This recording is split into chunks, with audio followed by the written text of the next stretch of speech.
अंतरिक्ष में यात्रा करने वाला पहला कौन था?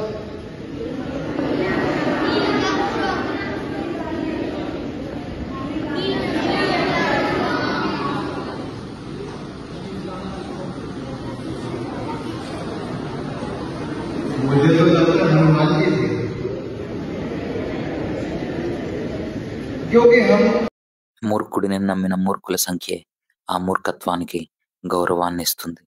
21వ శతాబ్దంలో కూడా బాబాలు, జ్యోతిష్కులు యజ్ఞాలు చేస్తే దేశం మారిపోతుందంటున్నారు.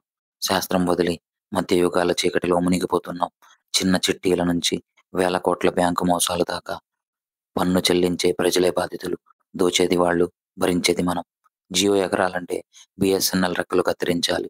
ఇది పోటీ కాదు, ఇది ప్రణాళికబద్ధమైన దోపిడీ.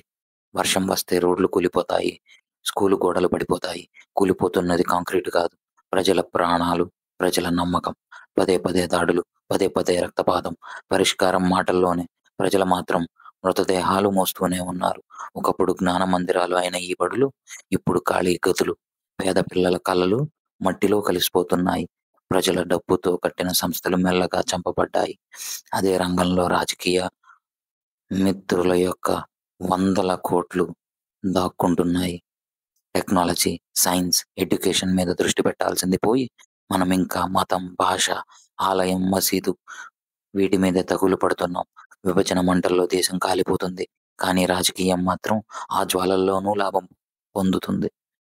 జనాలకు దేశభక్తి ఉపన్యాసాలు చేస్తారు ఈ రాజకీయ నాయకులు, కానీ వాళ్ళ పిల్లలు విదేశీ పౌరులు.